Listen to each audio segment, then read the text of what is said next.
धुरंधर देख के एक बात तो समझ गए कि अब पाकिस्तान का मुस्तकबिल हिंदुस्तान के हाथों में। और मैं तुम्हें एक बात समझा दूं कि तुम्हारे सीए फाइनल के रिजल्ट का मुस्तकबिल इन आखिरी 30 दिनों के हाथों में है। तो जरा धुरंधर को साइड करो और इस वीडियो को ध्यान से देख लेना, क्योंकि अगर तुम्हें लगता है कि अभी तुम्हारी प्रिपरेशन बहुत कम है, तुम बहुत अंडर कॉन्फिडेंट हो अपनी प्रिपरेशन को लेके, तो आज की वीडियो में एक ऐसा प्लान मैं तुमको देने वाला हूं जिसकी मदद से अगर तुमने वो प्लान को समझ लिया और एग्जीक्यूट कर लिया तो मैं गारंटी से बोल सकता हूं कि भाई इस बार के एग्जाम में तुम लोग पास हो जाओगे।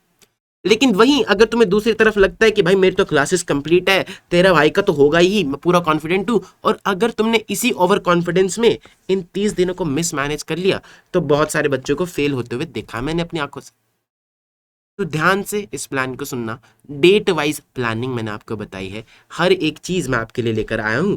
2 तारीख से आपका पेपर है और मैं आपके सारे सवालों के जवाब दूंगा कि सर ऑडिट को याद कैसे रखना है, थ्योरी याद नहीं रहती। रिवीजन सीरीज के बारे में बताऊंगा कि अगर आपको किसी भी चैप्टर में कोई भी दिक्कत है तो आप उस चैप्टर की बहुत अच्छे से प्रिपरेशन कर पाओगे। एमसीक्यू और केस स्टडी जो 30 मार्क की आती है वो कहाँ से प्रैक्टिस कर सकते हो उसके बारे में बताऊंगा, और हैंड ड्रॉन चार्ट्स भी मैं आपको बताऊंगा कि कहाँ से मिल सकते हैं। तो वीडियो को अंत तक देखते रहेगा। एक बारी पहले हम चलते हैं अपने शेड्यूल की तरफ, डेट वाइज प्लानर की तरफ, उसके बाद ये सारे सवालों के जवाब मैं आपको दूंगा। ठीक है जी। तो ये आपका फर्स्ट ग्रुप का लास्ट 30 डेज का प्लानर है। 2 तारीख को आपका एफआर का एग्जाम है। तो अपन ने 5 दिन रखे हैं 27 से लेके 2 तक सिर्फ और सिर्फ एफआर के लिए। पहला पेपर है, अपने को कॉन्फिडेंट बन के जाना है, और 5 दिन पहले के बाद तुम्हारी तैयारी होगी भी नहीं किसी और चीज की, अब तुम सिर्फ एफआर पे ध्यान दे पाओगे। तो अपन ने 5 दिन एफआर को एलोकेट कर दी। ठीक है। उसके बाद 5 5 दिन एलोकेट करे हैं एएफएम और ऑडिट को। एक दिन का अपन ने रखा है बफर। तो 17 और 16, यानी कि 16 तारीख का पूरा पूरा अपन ने बफर रखा है। 17 तारीख से तुम्हारा ये स्टार्ट हो जाएगा, और 16 तारीख से पहले यानी कि अब जो 16 तारीख आने वाली है उस तक अपन ने 14 दिन रखे हैं, सेकेंड से लेके 16 तक। एफआर का एक हफ्ता, एएफएम का एक हफ्ता, 7 7 दिन are good enough, more than enough. इसमें आपको डेली बेसिस पे ऑडिट की 3 घंटा तैयारी करनी। ठीक है जी। एक चीज आप समझ लीजिए कि वैसे तो मैंने 14 दिन बोला है, 7 7 दिन बोला है, तो आप चाहें तो एक दिन में 2 सब्जेक्ट उठा सकते हैं, यानी कि एफआर और ऑडिट, एएफएम और ऑडिट, या फिर आप एक दिन में 3 सब्जेक्ट्स भी उठा सकते हैं।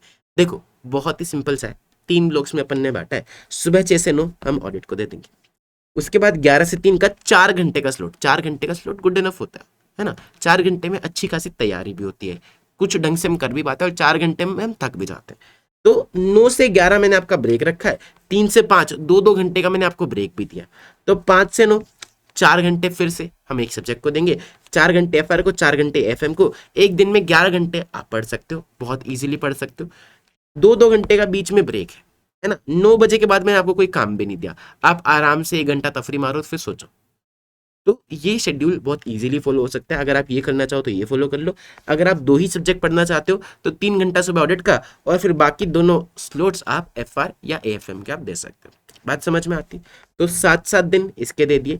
2 तारीख तक आपका जो भी टॉपिक अभी आप कर रहे हो, अभी आप कुछ ना कुछ तो कर रहे होगे, तो उसको फटाफट से निपटाने की कोशिश करो, जितना जल्दी हो सके उसको कंप्लीट करने की कोशिश करो। अगर आपको लगता है कि यार 7 दिन कम पड़ जाएंगे तो आप एएफएम अभी उठा लो। अगर आपको लगता है एफआर में 7 दिन कम पड़ जाएंगे तो आप एफआर अभी उठा लो।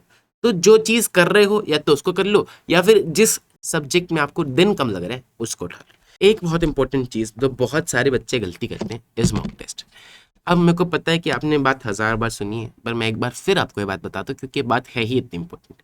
सीए इंटर में मेरे को लगे थे 4 अटेम्प्ट। क्यों? वो सिर्फ एक गलती की वजह से कि मैंने मॉक टेस्ट पे कभी ध्यान नहीं दिया।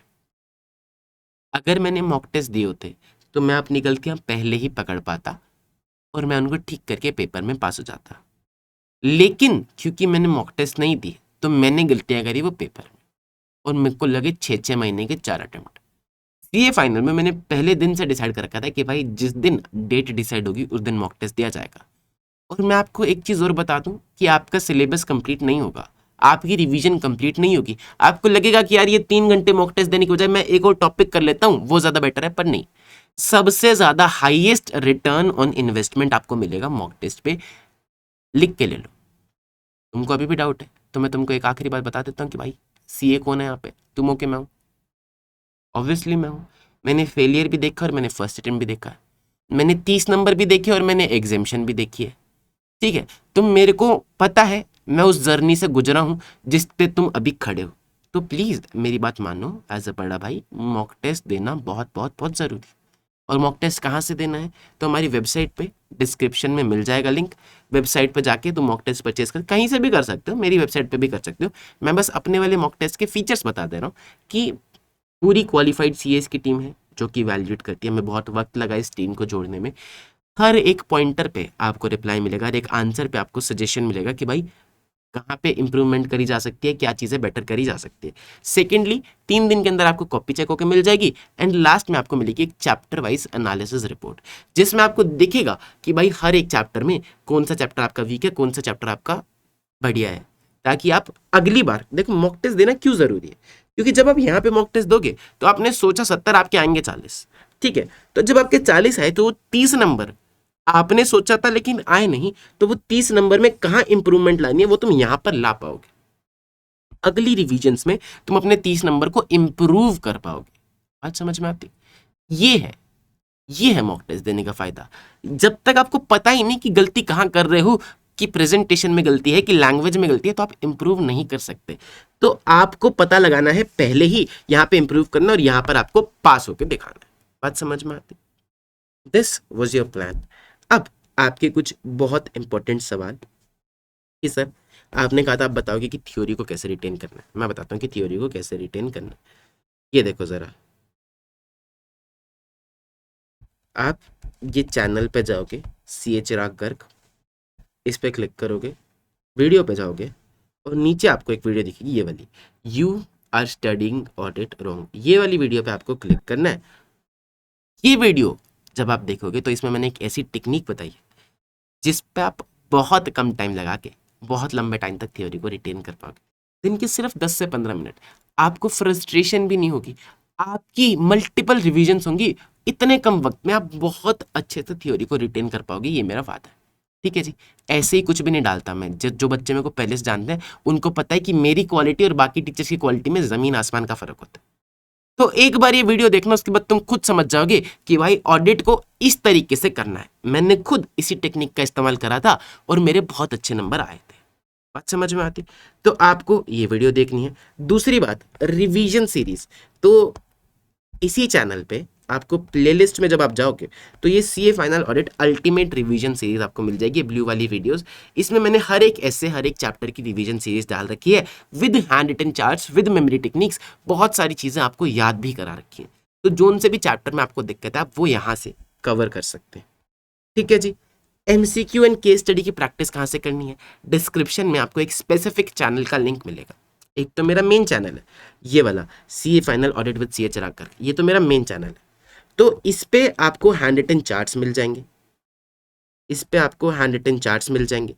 सारे हैंड रिटन चार्ट्स मैंने कल परसों ही डाले हैं कि चलो ठीक है डाल देते हैं, तो मैंने डाल दी। साथ ही में मेरी पूरी सीए फाइनल की बुक, ऑडिट की बुक 230 पेजेस में, जहाँ पे सब कुछ कवर है, हर एक चीज कवर है जिसके बाहर से पेपर आपका नहीं आया। तो वो बुक भी मैंने यहाँ पर डाल रखी है फ्री में, ये देखो पिन कर रखी है, तो पिन मैसेज में आप जाके देख सकते हो। ठीक है, और लास्ट में एमसीक्यू केस स्टडी प्रैक्टिस के लिए मैंने एक अलग से चैनल बनाया जिसमें डेली बेसिस पे एक केस स्टडी आती है और उसके एमसीक्यू के क्वेश्चंस आते हैं। बहुत सारे बच्चे डेली बेसिस पे प्रैक्टिस कर रहे हैं। डेली बेसिस पे एक केस स्टडी 5 से 10 मिनट आपके लगेंगे, लेकिन एग्जाम पहुंचते पहुंचते तक आपकी बहुत सारी केस स्टडीज की प्रैक्टिस हो चुकी होंगी, तो 30 आउट ऑफ 30 हम स्कोर करें। सारे लिंक्स आपको डिस्क्रिप्शन में मिल जाएंगे, टेस्ट सीरीज का लिंक भी आपको डिस्क्रिप्शन में मिल जाएगा। जरूर जरूर चेकआउट कीजिएगा, लिख के जाइएगा कमेंट सेक्शन में कि sir will definitely score examination this time in audit. ठीक है जी, मैं मिलता हूं आपसे अगली वीडियो में, तब तक के लिए goodbye, take care and as always Hare Krishna.